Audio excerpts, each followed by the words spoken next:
Hey, it's Mike Knight with GoVeeg. So, stopped off in the kitchen with one of my lifelong friends, Geoff Bragg. He cooked up some great dishes that you're gonna see, vegan dishes. Taste great, great for you. Of course, all vegan, and at the same time, easy to prepare with a lot of flavor. All right, so here's the video. Hope you enjoy it. Look forward to hearing from you. Thanks so much. And remember, please reach out, send us any questions you have or any feedback at GoVeeg.com. Alright, guys, my name is Geoff Bragg, and right now I'm going to show you a vegan recipe. This one you don't have to call vegan. It's just a really good recipe for gingered kale. And what I love most about this recipe, it only takes literally about 5 or 6 minutes to make it from start to finish. Again, here's my mise en place. This is all the ingredients that I have in place. I have a little bit of salt. When I use salt, I like to use kosher salt. It's coarse, it's not as aggressive as iodized salt and a lot of the sea salts out there, so I always use kosher salt, a little sesame oil, a little bit of brown sugar, some ginger, and kale. So 5 ingredients, and you're gonna have this really awesome salad that you can eat on for about 3 or 4 days in your fridge.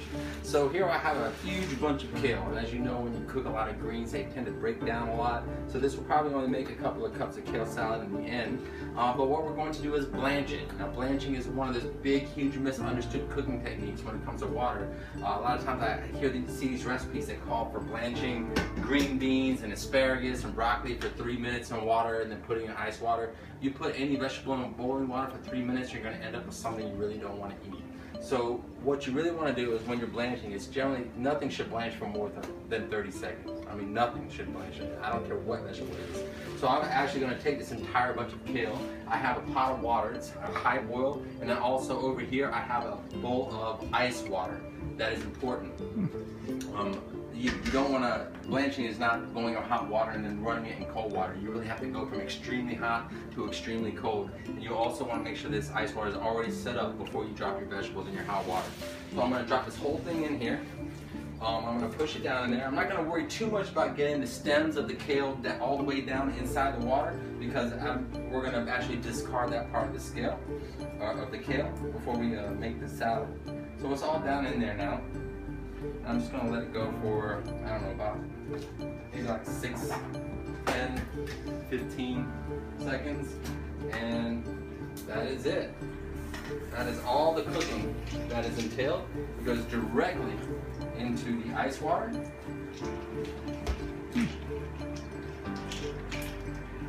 And all the cooking is done.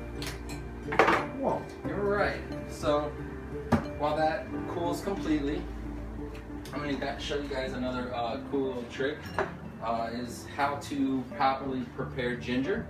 Here you have a piece of ginger. This is actually called a finger. When you have a whole bunch of pieces of ginger, they call it a hand. When you see little things like this. So I'm going to take this little finger of ginger, and to peel ginger, we don't use a peeler. You actually scrape ginger to get the skin off.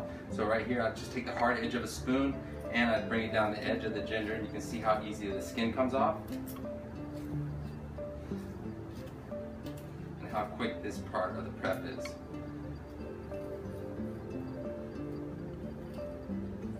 I actually learned this recipe at a restaurant I worked at with a bunch of vegan Buddhists, and they showed me this recipe, and I've loved it. It's something I've fed to people. I don't care what kind of dietary background you're coming from, everybody loves this one. So, let's talk knife skills real quick. As a chef instructor, it's hard for me sometimes to watch people use a knife because I always feel like they're going to cut their fingertips off. So I'm going to talk a little bit real quick about how to properly hold a knife and use one. This is just a really basic 8-inch chef's knife. There's no answer for what the best knife in the world is. It's really down to a personal preference. I do like this style of a chef's knife with no bolster in the back. But when you grab it here, right above the handle. You should be able to pinch a knife just like this, and your other 3 fingers wrap around the handle. And this is the proper grip of a knife. It's called a chef's grip or a pinch grip. When you use a knife, you don't ever want to just push your knife down through a vegetable or meat or whatever it is you're cooking. You want to make sure that you're running the knife like that. Nice long slices. When I'm cutting smaller vegetables, I always make sure that the tip of my knife stays attached to my cutting surface. If I have a big piece of vegetable like a butternut squash, obviously I'm gonna have to come off, but the same rules still apply. It's long, smooth strokes of the knife. If you can imagine a pen being attached to the heel of your knife and you had a piece of paper out here, you would actually be drawing ovals on that piece of paper. That's the motion you want to go for. So now I have this flat edge here on my ginger. I'm going to put the flat edge down, and that way it keeps it from rolling around. Make sure that's nice and safe. And again, right here. Now the left hand is almost more important than the right hand because this is the one that's going to get cut if you have bad knife skills. So you'll notice that my fingertips are all pulled back. This knuckle is the one that's the furthest forward, and these two fingers sort of bracket the vegetable as I'm holding it. So, and you can see here, the knife is actually running against the knuckle of my front finger. My fingertips are pulled back and completely safe. As it starts to get thinner and a little awkward to hold, I'll put this down on the flat side and I will continue to cut. So right now we're just slicing it down as thin as possible.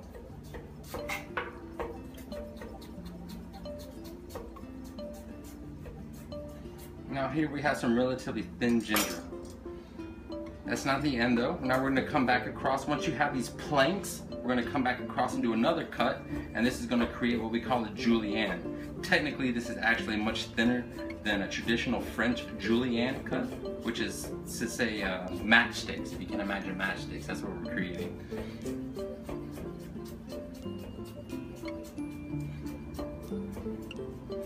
Now that I have my matchsticks, I'll bring these all sideways, line those up, and I will cut across to create the mince. Again, you see the knife style, the way I hold my hand, it never changes. I reposition the vegetable. As I move down the vegetable, you see I'm not trying to push the vegetable into the knife. My knife is actually moving down the board. The vegetable stays exactly stationary on the board. And you can see I'm able to achieve a very, very fine cut because the knife skills are there. Again, long strokes. Even if I'm doing a small little bit of vegetable like here, I still require long strokes. That's how you get nice cuts. Make sure you're cutting all the way through your vegetable. And voila, we are there. So that's my ginger, nice and small. Now to prep the kale, when I finish prepping the kale, we're gonna take it by the stems. We're literally gonna wring it out. Imagine you're holding a wet rag. Kale is a very, very durable green. So I'm gonna wring it out and try to get as much water as possible out of the leaves before I go to cut this. I don't want to waste anything. And the more water you can get out of this, the longer the shelf life will be on your end product, and the easier it will be to cut. So, there's that. All right, I'm gonna pour this water out, but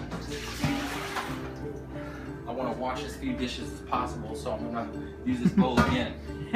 I like that. You know, and a lot of being a kid, I know a lot of people don't have fun in the kitchen, but a lot of it is just learning how to work smart. You know, as you can see, like even over here on my kitchen counter, I keep all my most used tools right up on the kitchen counter. I don't, you know, a lot of people like to keep all their counters super clean and clear. I work in my kitchen, so I want to make sure that these things that I go back to often are right there where I need them. And you're going to see that I'm going to do the exact same cut or the exact same techniques with my knife here on the kale.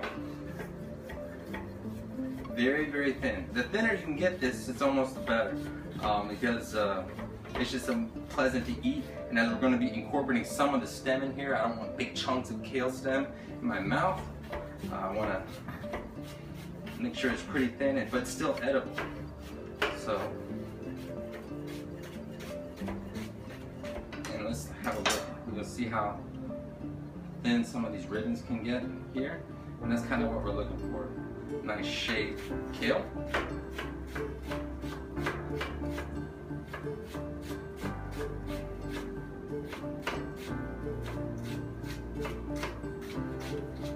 And I like to keep these stems here part of it. I don't just discard those from the beginning because as I get closer to the bottom of the kale, you'll see that they're used as a point of control as I get to all the leaves that I want to actually use in the salad.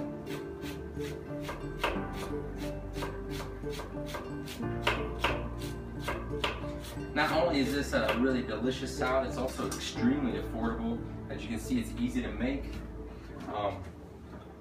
The bunch of kale, it's organic or otherwise, it's only a couple of dollars to get the kale.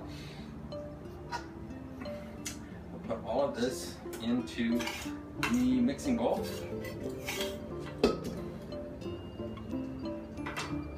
Along with the ginger.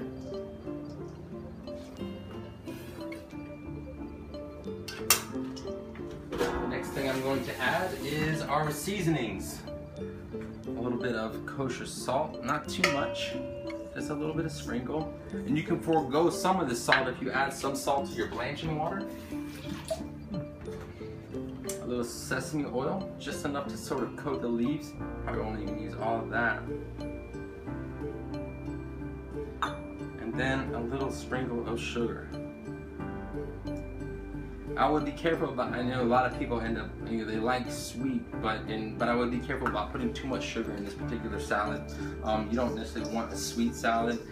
You know, kale has a little bit of a natural sweetness, but it also has a little bitterness, which is kind of why I add the sugar, just to counteract the bitterness, but I don't necessarily want to make my salad sweet.